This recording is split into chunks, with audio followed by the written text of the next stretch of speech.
Let's do this. Oh, All right, welcome to sir, did you grade our test yet, sir?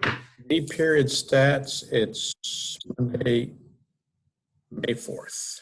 All right, a good lead-in question by Mr. Gore.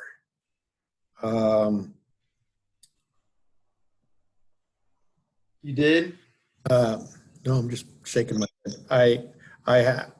I've only received 3. Oh, shit. Who? I've only received Mr. James, Mr. McCaffrey's, and Mr. Toller's. I submitted mine. Did you do it for Dropbox or Blackbaud? Dropbox. Okay, let me just. Submitted that. Yeah, I submitted that. You sure? Positive. Maybe it didn't load, but yeah. Hold on. I've got the pictures on my phone right now. I think I. Let me just double check my stack here. Let's see. Mr. Gaffney, I send mine to you. Yeah. In Dropbox? Then what? What are you talking about? In an email. So I got Toller's, I heard Trump about to take us to war, so I'm laying in about to. James.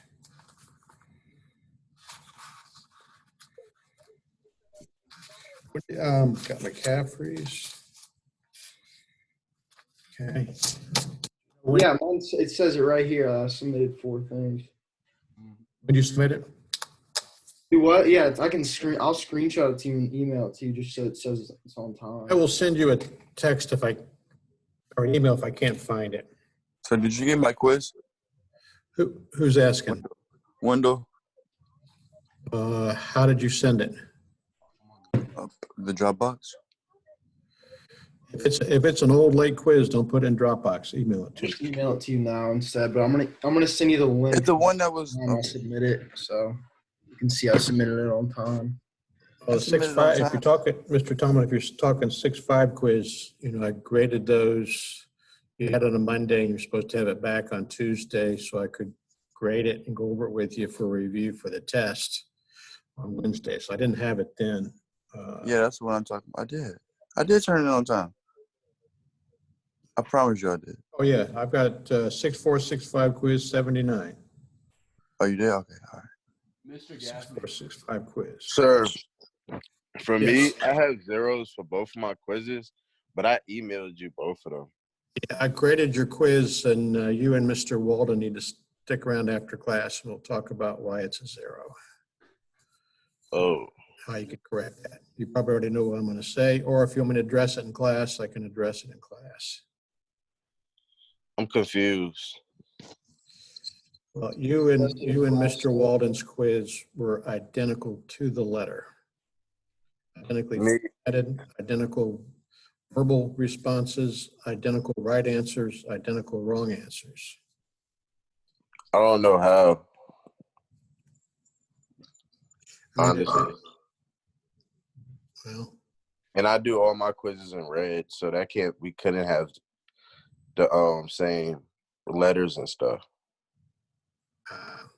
well, other people have looked at it and said, yep, that's the same quiz. So the option for you two is, if you want to change that grade, I can send you a new quiz to retake, All right. which I think is fairly generous considering the appearance of both those quizzes. Oh, which one? It's the 6.4, 6.5 quiz from last Monday. April 27th? Yes, sir. All right. Did you share your quiz with anybody, Mr. Doctor? I got yours well before the other individuals that was identical to it. I mean, no, I didn't share my quiz with anybody. For quizzes and tests, because I've got 2 almost identical tests out of the 3 I've looked at and graded that had the exact same wrong answers. When we're rounding things off to 3 and 4 decimal places, and we've got the exact same wrong answers, it's awful coincidental, all right? So, Well, it's math, so I'm pretty sure it's not the same person. I'm pretty sure more than one person got the same answer.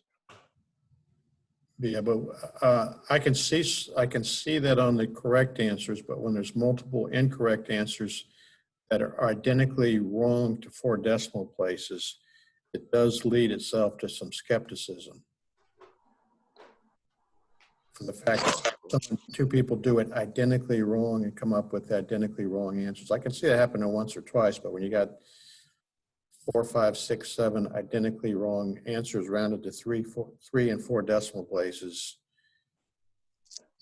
it does create an appearance that you guys are working collectively and sharing your work with each other, which that's not the, you wouldn't be doing that if we were doing tests in the classroom, right? Mr. Am I Gaffney, off base, or am I too much of a skeptic? Skeptic. You heard me? All right. Any other, if you've not provided me the tests, I'll go back in Dropbox after class. Make sure you have done so. If you're sending me stuff from weeks ago, if you put it in Dropbox, that's probably where it's going to languish, because it's very difficult to go back into old Dropboxes and find out what's new and what's old. I just emailed you my test just in case Okay.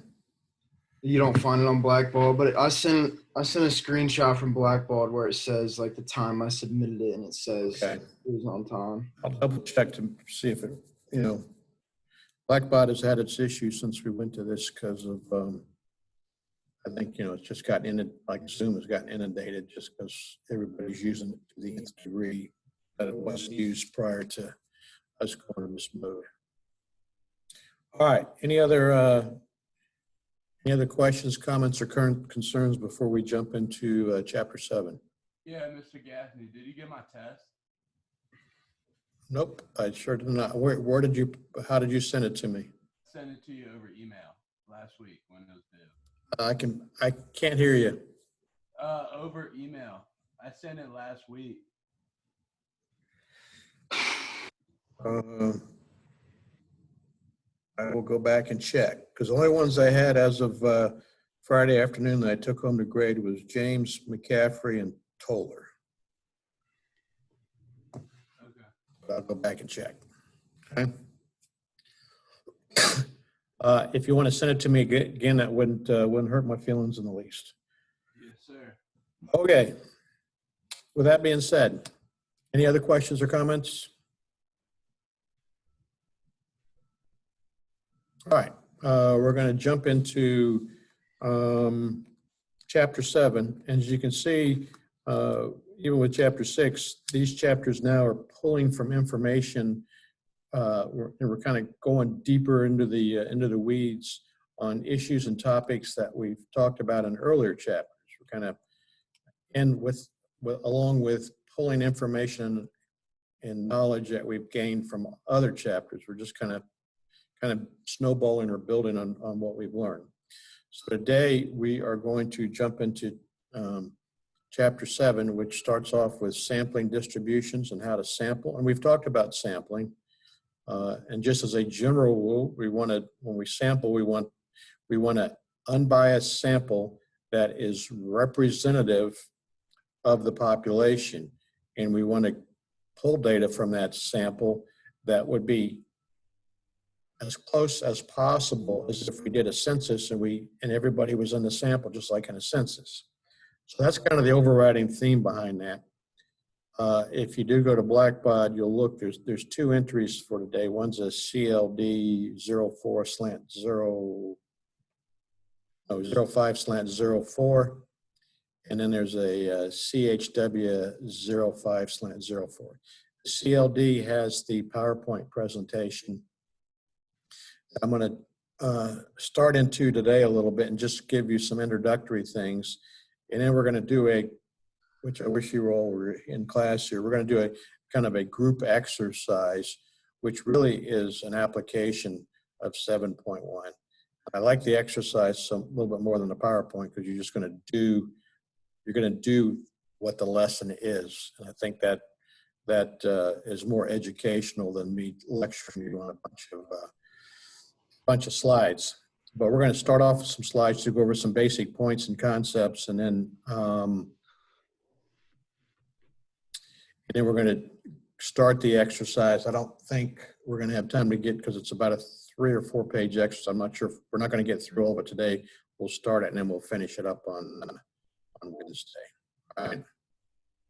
Let me share a screen with you. And hopefully this will work.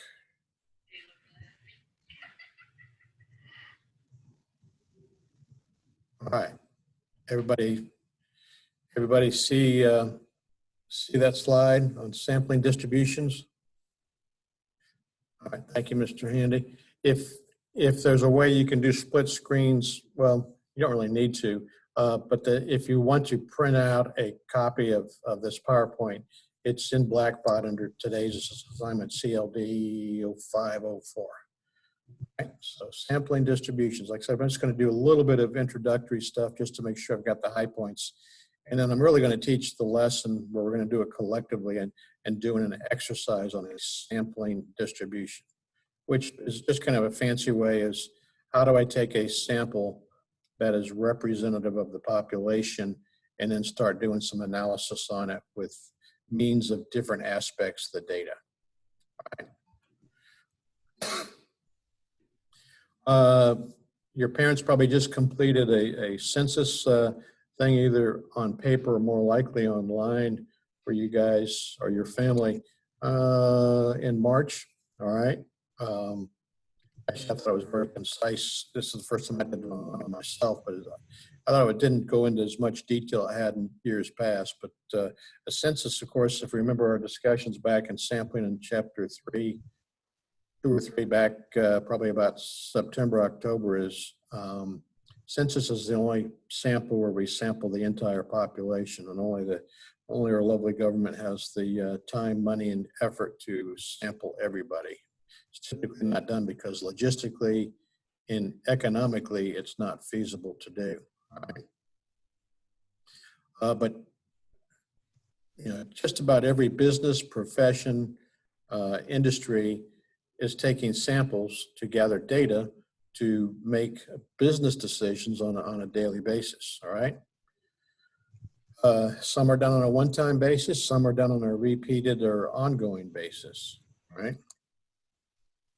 So population sampling, census is 100%, we talked about that. And typically we don't do census sampling other than the federal government because they're the only ones that have the money, time, and effort to do that, all right? All right, so sampling distribution of a sample statistic, no matter what statistic we're gathering data on, it's a repeated samples. Remember we talked about randomness, so that any portion or thereof of the population could be a sample of that population. It wants to be random, all right? So again, to eliminate or minimize the chance of bias, which means that it's not representative of the population. And we always want that sample to look as close to identical of the population as if we did a census and we garnered information from the entire population. Why? Because we're gonna take that sample and we're gonna start making, we're gonna gather data, we're gonna do some calculations, we're gonna do some inferential statistics. That's that second half of that descriptive, which is our charts, tables, and graphs and gathering the data. And the inferentials, we start analyzing it and then start making some summaries and conclusions on what we believe the data is telling us. And that's what this sampling issue is. Says the goal of a survey is to come up with the sample results that would have been obtained had every single member of the population been interviewed. And when we talk about population, we're not just talking about people. It could be, you know, rivets on an aircraft. It could be bolts on your vehicle or on your lug nuts on your tires. It could be, you know, population. Just because most people think of population in terms of a person, it could be anything. All right. Here over, let's see here. Here's this randomness. All right, so the main principles, you want to have equal probability of selection. So any element of the population has an equal probability of being selected. Again, that minimizes bias and brings forth the randomness of the selection to get a very representative sample of the population. I think that's about it. Any questions on that? See if I can get this to move. All right. So this is kind of a precursor to the what we're going to do in our exercise here in just a little bit. All right. So that says let's consider a population. This is also right out of your text. Let's consider a population that consists of 5 equally likely integers. We've got the integers 1 through 5, right? It shows a histogram representation of the population, right? Why does it look like this? Because it says 5 equally likely. The likelihood of, if let's see, if I draw a 1, I mean, it's a 1 in 5 chance, which is the same as 0.20, right? And it creates this is a actual histogram, right? The bars touch each other. If I total up, 1 is 0.2, 2 is 0.2, 3 is 0.3. If I total all those up, that equals 1. So the sum of all possible outcomes is always going to total 1, with each possible probability being a value somewhere between 0 and 1. And since they're equally likely, the likelihood of a 1 is 0.2, 2 is 0.2, 3 is 0.2, and so on. Let's see here. What else can we say?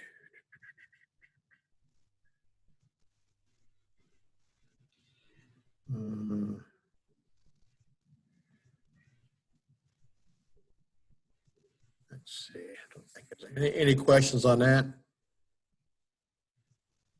The mean, that's the old N times P, all right?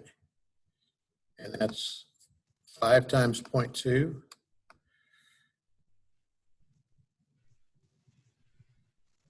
All right, let's see, is that right? No, that's not right. 5 samples. Oh, this is the binomial. Sorry about that, disregard that. So the mean is 3 and the standard deviation is 1.41. Maybe I saw this scribble. Okay.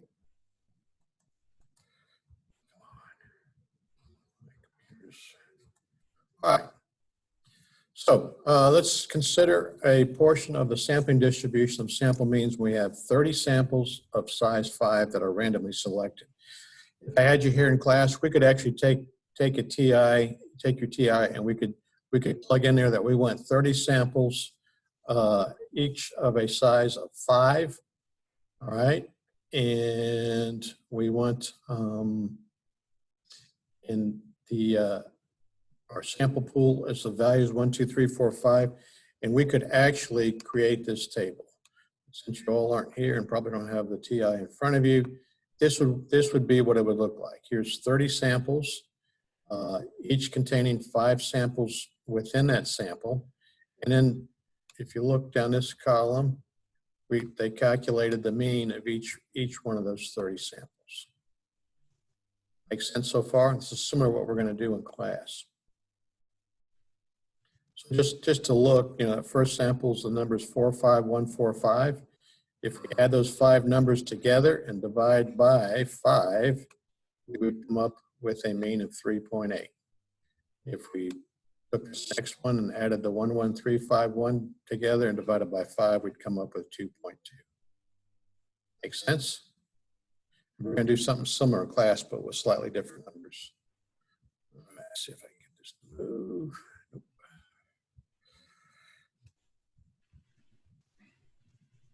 All right. So if we took those 30 samples, all right, and we graph those 30 means, this is what we'd have, all right? Let's see here, how do I do this? This is 2 here. This is 2.4 here. Again, it's a histogram because it is a frequency distribution. So 2 goes from 1.8 to 2.2. 2.4 goes from 2.2 to 2.6. All right. Remember the mean was 3. So, and if you look, this looks very similar to a standard normal curve. All right. The mean of the population was 3.0. The mean of these 30 samples is 2.98. So it's very, very, very, very close. All right. And as you can see, the standard deviation shrunk. I think it was, I can't remember on that previous slide. I think it wasn't like 1.38. Let's see. Well, it doesn't matter, but the reason the standard deviation of the sample shrunk is because now we're dealing strictly not with the samples, but we're dealing with the sample means. All right.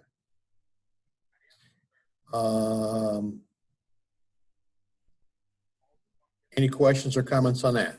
Again, this is our 30 samples of size 5 from that previous table that was randomly generated. So you could there's actually random sample generators in your index in the back of your textbook. And like I said, I'm not going to do it now. If you're here, we do it. But you could actually do your TI and you can plug in the parameters.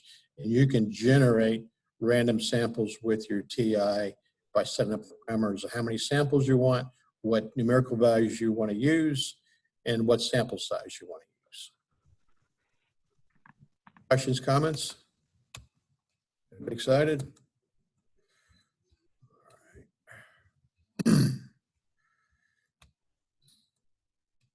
All right. So this is actually a pretty decent slide.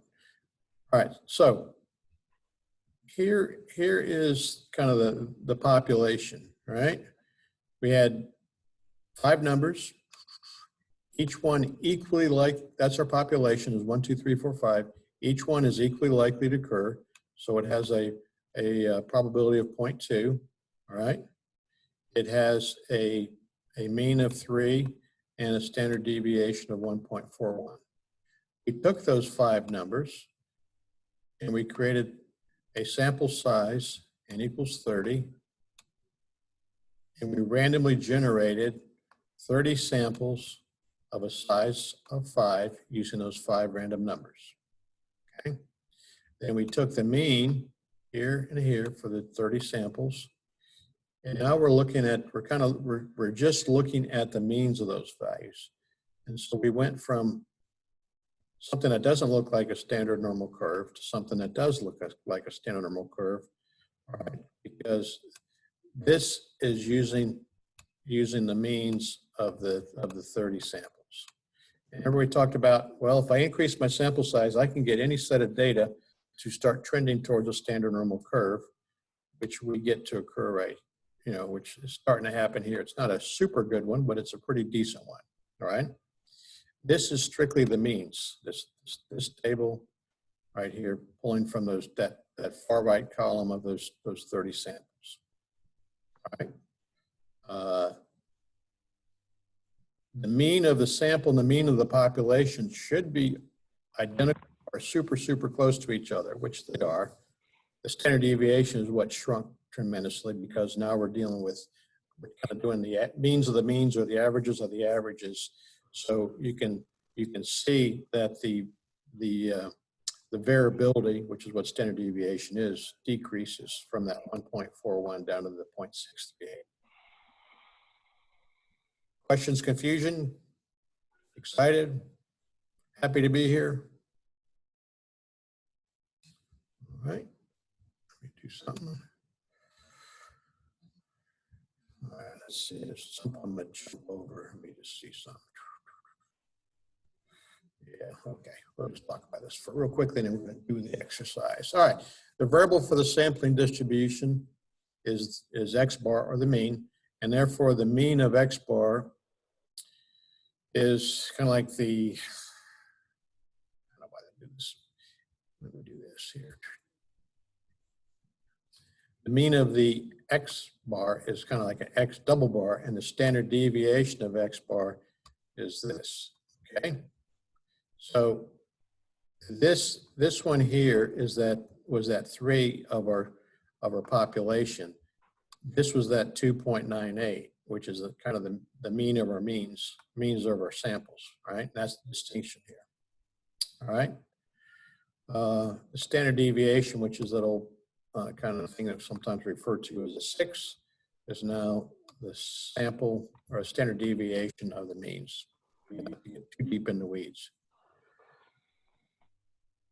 All right.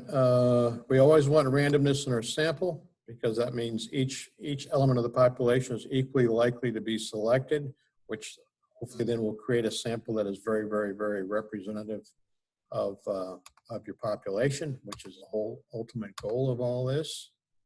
All right. All right.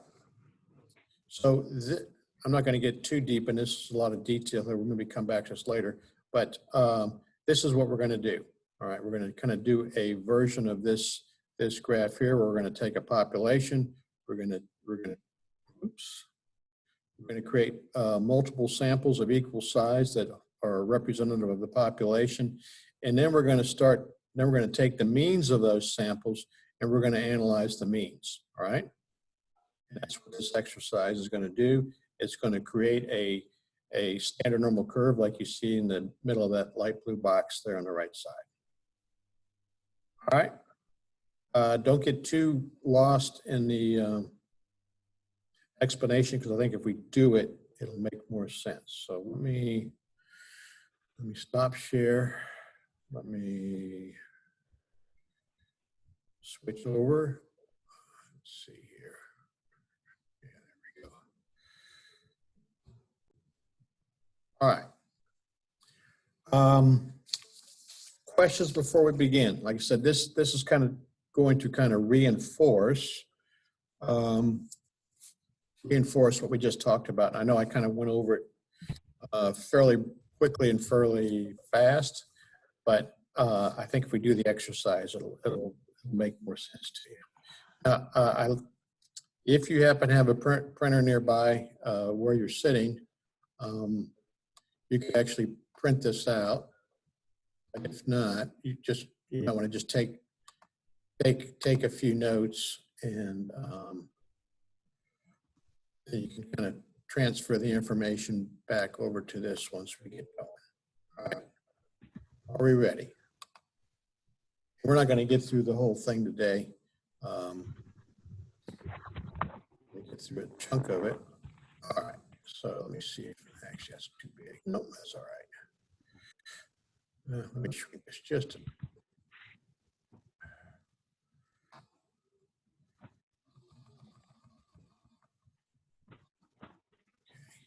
okay. So here we go. So you may want to just take some notes for reference. All right. So if you remember in the PowerPoint textbook example, they used 1, 2, 3, 4, 5 just to change things up and try to make a more meaningful point of this. We're going to use the values 0, 2, 4, 6, and 8. So that is our population. Our population is those 5 numerical values. All right.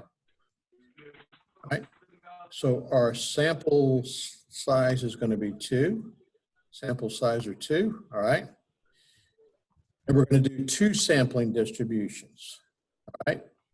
We're going to do one of the means, which is the averages, just like they did in the PowerPoint, and we're going to do one of the ranges. We're going to do 2 sampling distributions, one of the means and one of the ranges. All right.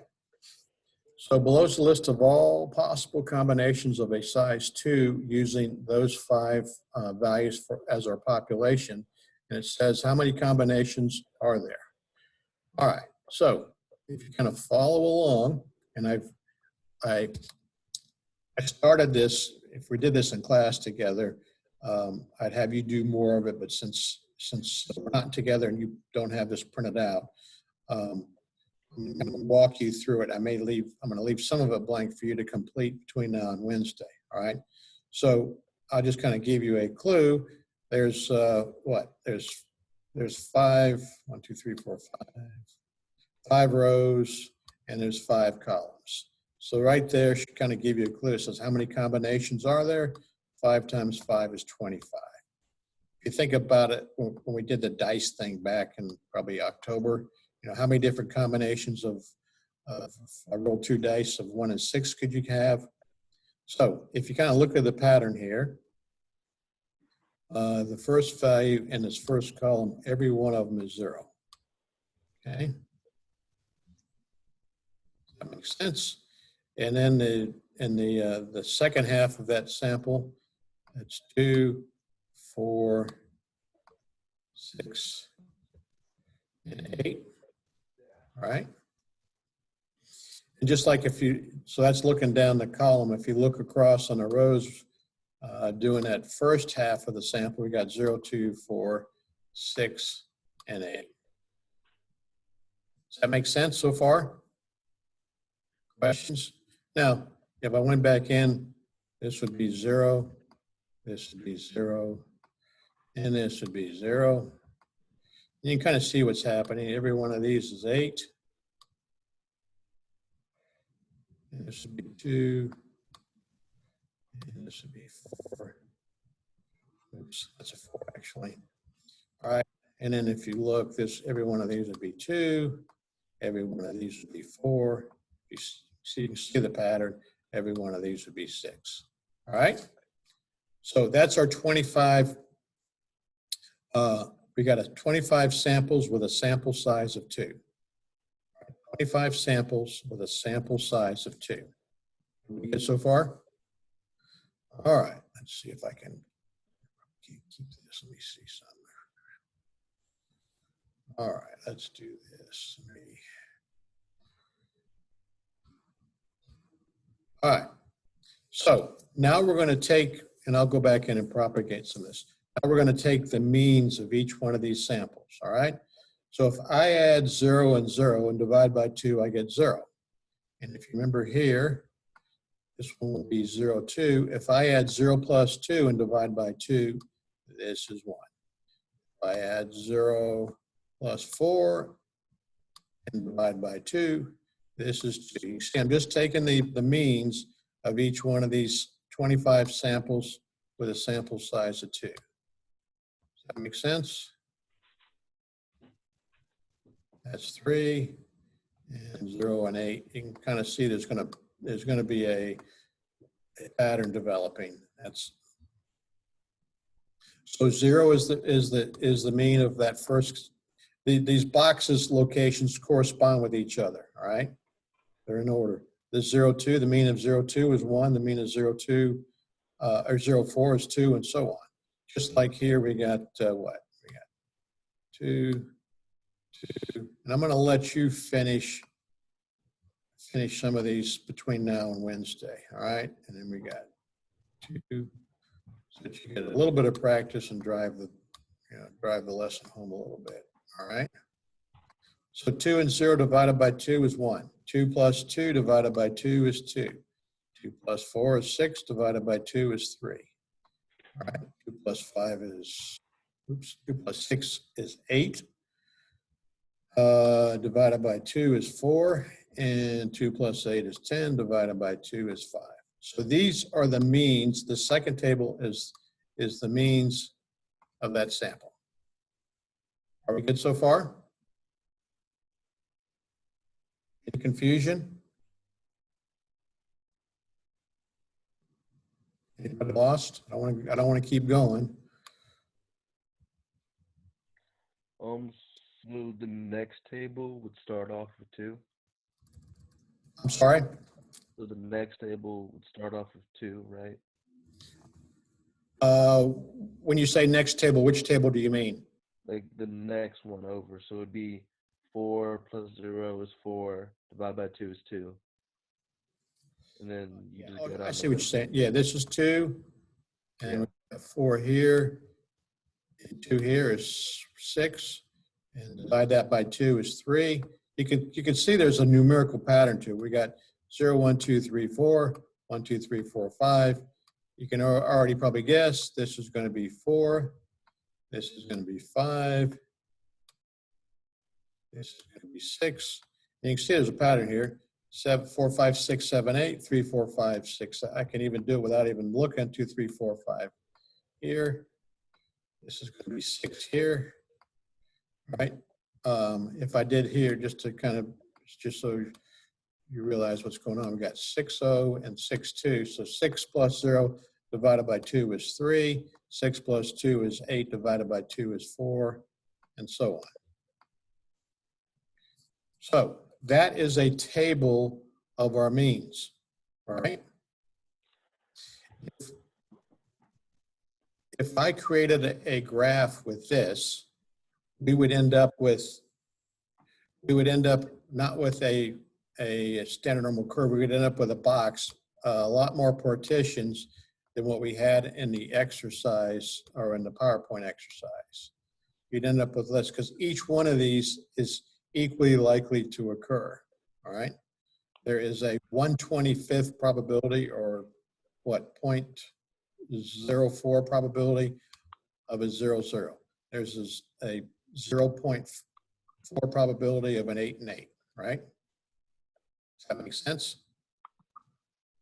Now, as you can imagine, if I graph this, and we're going to get to that in a minute, it's going to start morphing or transitioning into a standard normal curve, all right? Which then gives us all kinds of options of calculating a whole wide variety of probabilities.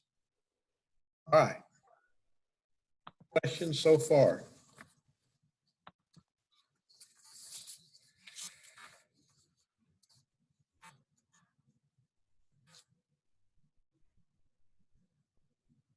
All right, we good?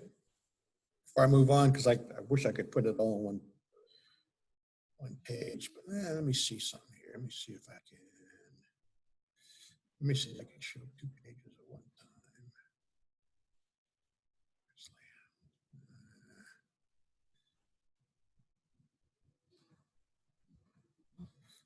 Let me see something here. Let me see. Let me just give me a second. Let me see if I can do something. Yeah, okay, that helps. All right. Bear with me as I make an adjustment here.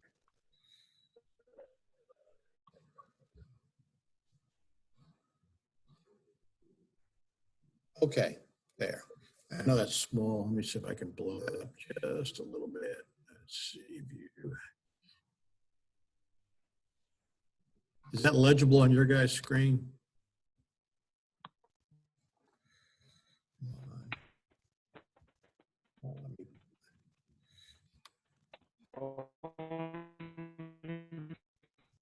I'm sorry, I just got a little garbled on that one. Can you also, I'm trying to blow it up, but it doesn't want to let me blow up when I do dual screens. Kinda, like, yeah, I guess. If I think that's Mr. James. If anybody heard Mr. James, can you repeat it? For some reason, it's coming through real twangy. All right. I tell you what, let me, instead of writing this, let me, give me 1 second. I'm going to adjust something here. Let me pull up another deal here. No, I don't provide everything.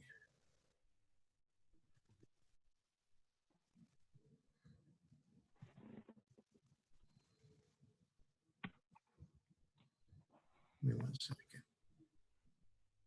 All right, I'm going to do this and share you a different one. I've already filled in most of the stuff. Let's see. I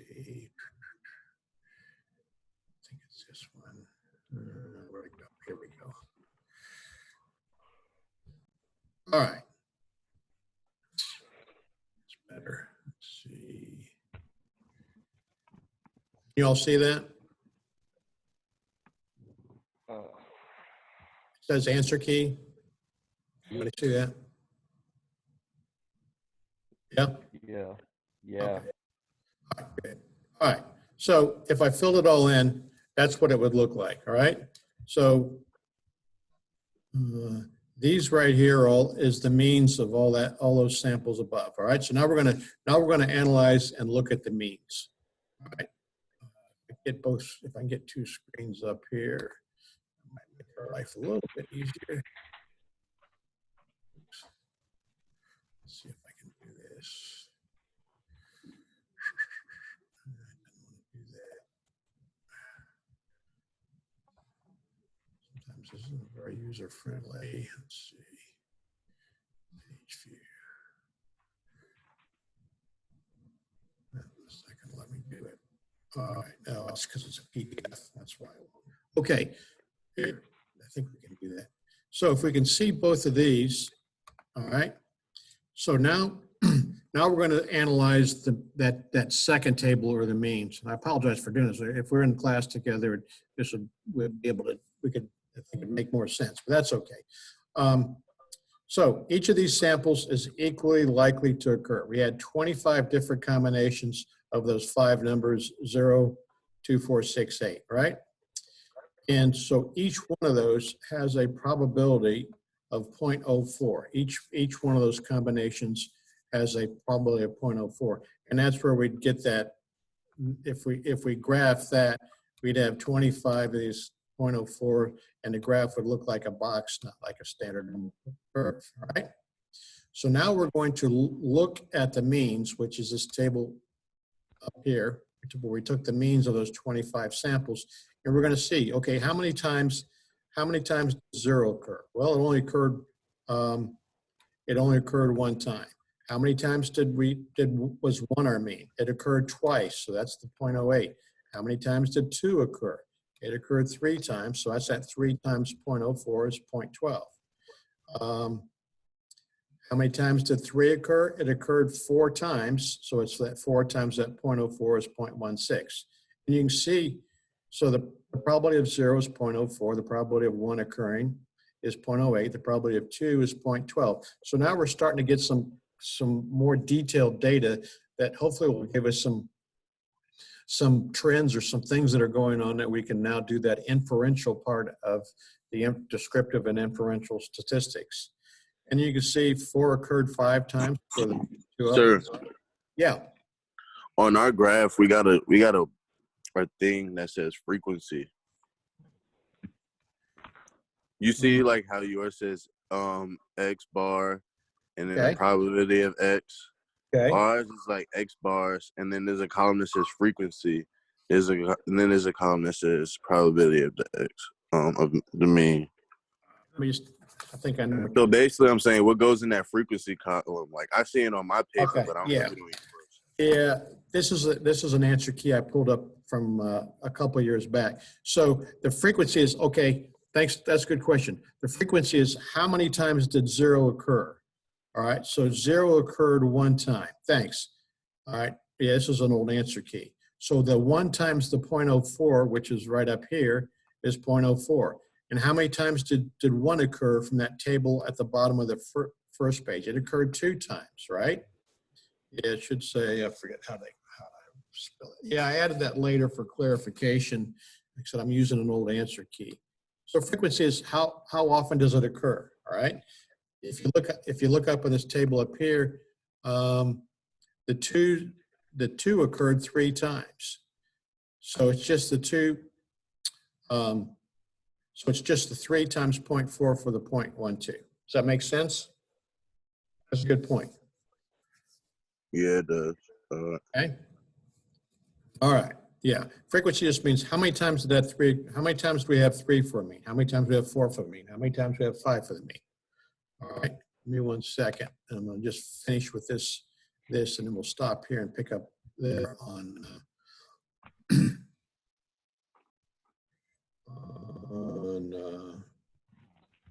this day. All right. So this is a graph of all my means. All right. So I had 0 occur 1 time. So it's 0.4. It just comes up to the 0.4. Remember, we had the 1 as a mean occur twice. So there's the 0.8. The 2 occurred 3 times. Don't worry, the yellow doesn't mean anything right now anyway. The 2 occurred 3 times, so it's 0.12, and so forth. So this histogram is just a graph of the sample means. All right. And you can see if I drew, if I kind of drew a line, we've got basically the remnants of a standard normal curve. Now, if I had, instead of doing, instead of having 25 samples, I'd have 50 or 100, it'd be a much more fluid, rounded corners curves than what we have here. But, just for practical purposes, you can see what's happening, right? So we're down to about 2 minutes. We'll pick up there. If you could, print this out between now and Wednesday and complete pages 1 and 2. Hopefully you took a few notes, and from memory, you can do this, or you can also use your text, because I think there's either identical or very similar information in your text. And then we're going to do another sampling distribution with the range. And what's the range? We're going to look at the high minus the low. For select 0, 0, the range of that is 0. For the sample 0, 2, the range is 2.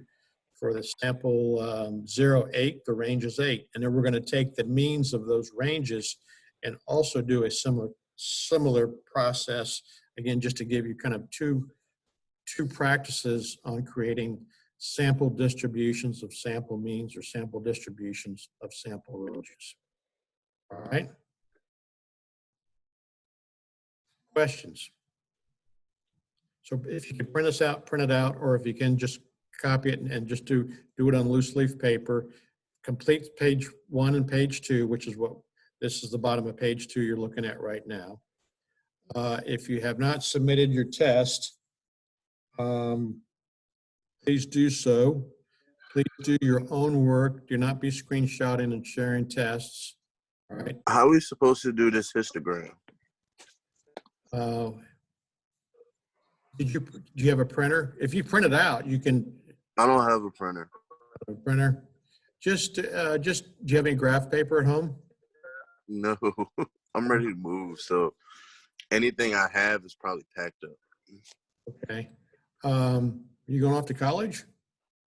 Yeah, but I'm not ready to move for that. Like, I'm ready to move cribs.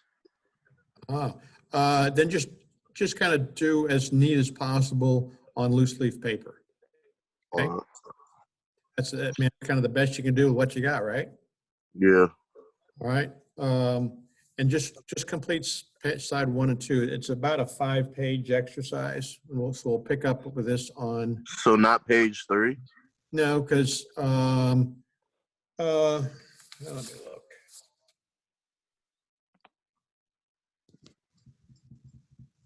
Yeah, because I want to explain it to you, and I may give you some class time to do that table. I'm not going to give you every single one.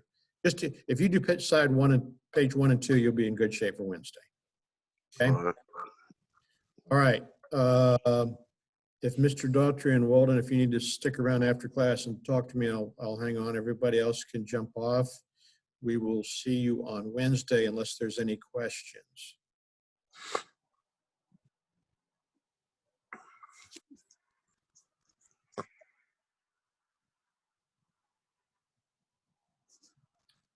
Mr. Thomas, can you hop off so I can talk to Mr. Daughtry? Looks like Mr. Walden hopped off. Mr. Daughtry, please don't share your work with other folks, okay? Even if they asked, particularly Okay. if you do it on classwork and homework. Quizzes and tests is, just like in here, you wouldn't be able to share. I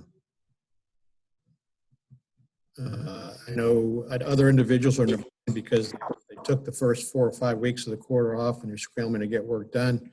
But, if the front office looked at this and, if that had occurred while in school, it had been an honor cord violation, which I thoroughly do not like getting involved with, but if I'm in that predicament, so be it. But please do your work and on quizzes and on things that are quizzes and tests, and don't share with other people.